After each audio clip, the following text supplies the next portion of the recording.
IIC computer education centre Sadulpur Tally online classes में आप सभी का स्वागत है।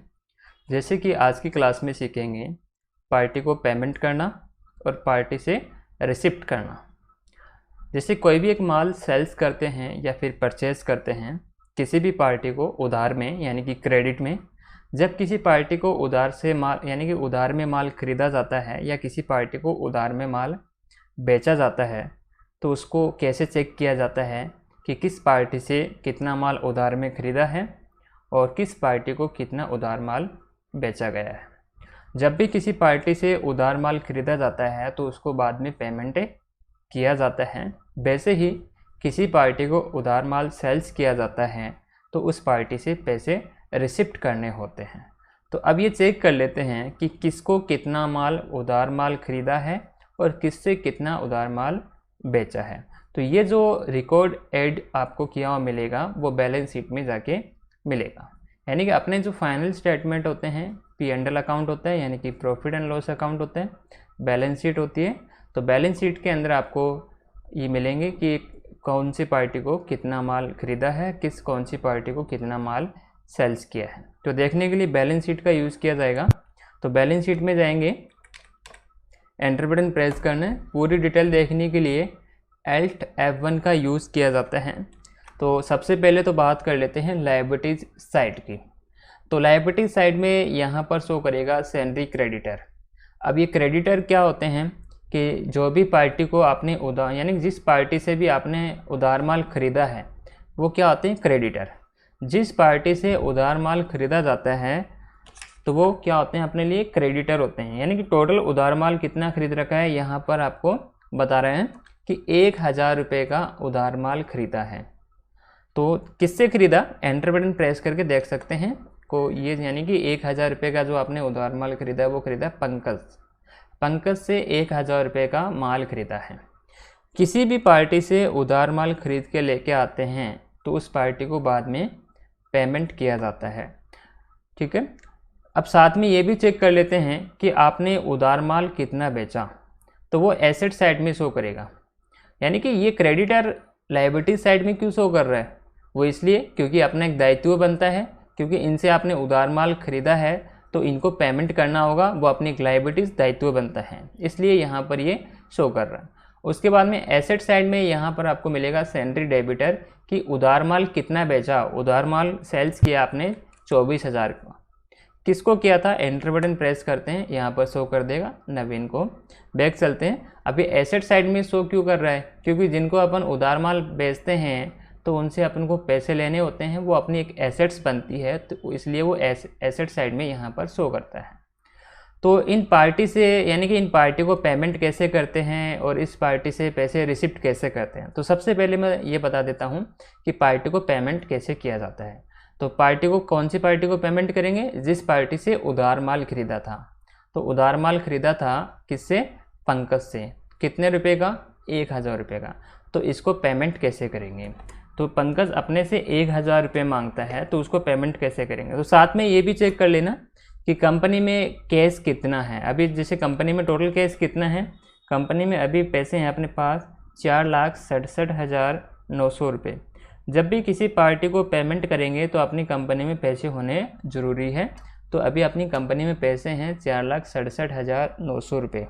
जैसे किसी पार्टी को पेमेंट कर देंगे तो यहाँ से कैश इन हैंड क्या हो जाएगा, डिक्रीज़ हो जाएगा, यानी कि कम हो जाएगा। तो पेमेंट करने के लिए किसी भी पार्टी को पेमेंट करना हो तो अकाउंटिंग वाउचर में जाके पेमेंट वाउचर का यूज़ किया जाता है। तो अभी यहाँ पर जो वाउचर ओपन है वो सेल्स वाउचर ओपन है।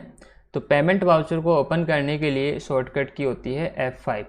जैसे ही कीबोर्ड से F5 फंक्शन की का यूज़ करेंगे तो यहाँ पर सेल्स वाउचर की जगह पेमेंट वाउचर ओपन हो जाएगा। जैसे ही पेमेंट वाउचर ओपन हो जाता है तो यहाँ पर एक ऐसा फॉर्मेट शो होगा, तो यहाँ पर साथ में शो करेगा वाउचर नंबर।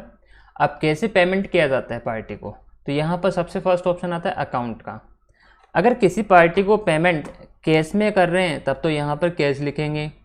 अगर किसी पार्टी को बैंक के थ्रू पेमेंट कर रहे हैं तो यहाँ पर बैंक का नेम आएगा, लेकिन बैंक का नेम तभी इसमें टाइप करना है जिसे बैंक में अपने पैसे होंगे। अगर बैंक में पैसे नहीं है तो यहाँ पर बैंक का नेम टाइप नहीं कर सकते हैं। तो अभी मैं जैसे पेमेंट कर रहा हूँ कैश में, तो अकाउंट में क्या लिखना है, कैश, ठीक है। और करंट बैलेंस बता रहा है कि आपके पास अभी पैसे कंपनी में कितने हैं। देखो यहाँ पर करंट बैलेंस साथ में शो करता है कि कंपनी में अभी पैसे कितने हैं, 4,67,900 रुपये हैं। उसके बाद में पर्टिकुलर के अंदर पार्टी का नेम टाइप करना है, जिस पार्टी को पेमेंट करना है उस पार्टी का नेम इसमें टाइप करना है आपको। जैसे मेरे को करना है इसमें पंकज, यानी कि पंकज से आपने उधार माल खरीदा था। जिससे पार्टी से उधार माल खरीदते हैं वो क्रेडिटर होता है, तो पंकज अपने लिए क्रेडिटर है, तो पंकज को अपन को पेमेंट करना है। यहाँ पर बता भी देगा कि ये जो पार्टी है वो अपने से कितने रुपए मांगती है, तो ये बता रहा है कि 1,000 रुपये यहाँ पर करंट बैलेंस शो कर रहा है। तो 1,000 में से इसको कितना पेमेंट करना है। अगर इसको पूरा पेमेंट करना है तब तो अमाउंट में 1,000 रुपये टाइप कर देंगे। अगर आपको 1,000 में से कुछ रुपये देने हैं, मान लीजिए 500 रुपये देने हैं, तब यहाँ पर अमाउंट में 500 रुपये टाइप कर देंगे।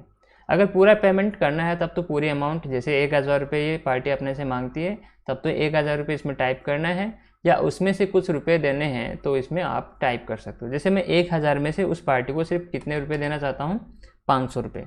उसके बाद में आपको एंटर बटन प्रेस करना है, एंटर बटन प्रेस करना है, एंटर बटन प्रेस करना है। तो ये पार्टी को पेमेंट कर दिया है आपने। कहाँ पर जाके चेक करेंगे, एस्केप की से बैक चलते हैं और यहाँ पर आपको मिलेगा बैलेंस शीट का ऑप्शन। बैलेंस शीट में जाके और पूरी डिटेल देखनी हो तो L टैब 1। तो यहाँ पर क्रेडिटर अपने कम हो जाएंगे, यानी कि जो भी अपने से पैसे मांगती है पार्टी, जैसे 1,000 रुपये पंकज अपने से मांगता था, उसको मैंने 500 रुपये का पेमेंट कर दिया है। अब 500 रुपये का पेमेंट कर दिया तो यहाँ पर cash in hand, cash in hand क्या हो जाएगा, कम हो जाएगा। पहले कंपनी में 4,67,900 रुपये थे, तो 500 रुपये का पेमेंट कर दिया मैंने, तो 4,67,400 रुपये रह गए। तो जैसे जैसे पार्टी को पेमेंट करते जाएंगे तो वैसे वैसे कैश इन हैंड क्या होता जाएगा, कम होता जाएगा। मान लीजिए पार्टी को पूरा पेमेंट करना हो, 500 रुपये और मांगती है पार्टी को, और जैसे 500 रुपये दे देते हैं। Accounting voucher F5। साथ में ये और ध्यान रखना है कि ये जो पेमेंट है वो किस तारीख को किया गया था, वो डेट का ध्यान रखना होता है, ठीक है। जब भी अकाउंट्स मेंटेन करते हैं तो डेट वाइज किया जाता है, ठीक है। तो यहाँ पर फिर से जैसे अकाउंट का ऑप्शन आता है, पेमेंट वाउचर ओपन होना चाहिए। पार्टी को पेमेंट कर रहे हैं, अकाउंट में कैश टाइप करते हैं। जैसे फिर से मैं पेमेंट कर रहा हूँ कौन सी पार्टी को, पंकज।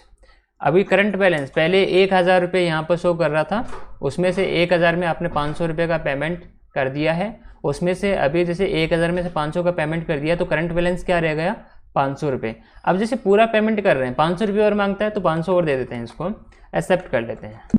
अब बैलेंस शीट में क्या इफेक्ट पड़ेगा, चेक करते हैं। बैलेंस शीट में अपने जो क्रेडिटर है उसका जो बैलेंस है वो अब नील दिखाएगा यहाँ पर, यानी कि अब क्रेडिटर का जो बैलेंस है वो कुछ भी नहीं है। जैसे एंटर बटन प्रेस करेंगे तो यहाँ पर कोई भी क्रेडिटर का नेम शो नहीं करेगा।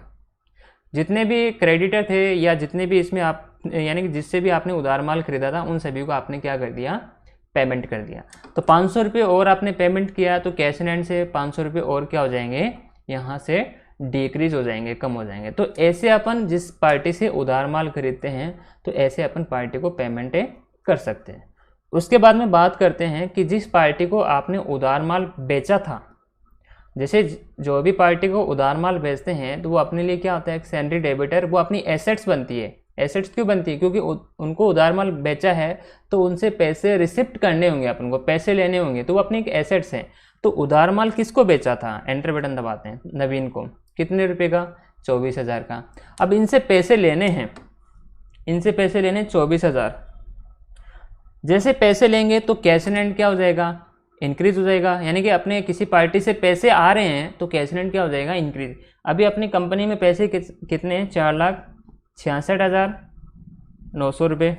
अब जैसे पार्टी से पैसे लेने हो तो वो रिसिप्ट वाउचर में ऐड किया जाता है। तो अकाउंटिंग वाउचर में जाके F6, अभी जो वाउचर ऑन है वो है पेमेंट वाउचर, लेकिन आपको जो अभी जो यानी कि जो वाउचर ऑन करना है वो रिसिप्ट, क्योंकि पार्टी से पैसे रिसिप्ट हो रहे हैं, अभी पार्टी को पेमेंट नहीं कर रहे हैं। पेमेंट तो तब करते हैं जब उधार माल खरीदते हैं, लेकिन अब क्या किया था आपने, उधार माल जिसको बेचा था उससे अपन रिसिप्ट कर रहे हैं। तो रिसिप्ट कर रहे हैं तो पैसे आ रहे हैं, तो रिसिप्ट वाउचर में जाके उसी एंट्री को ऐड करना होगा। रिसिप्ट वाउचर की जो शॉर्टकट की होती है वो होती है F6।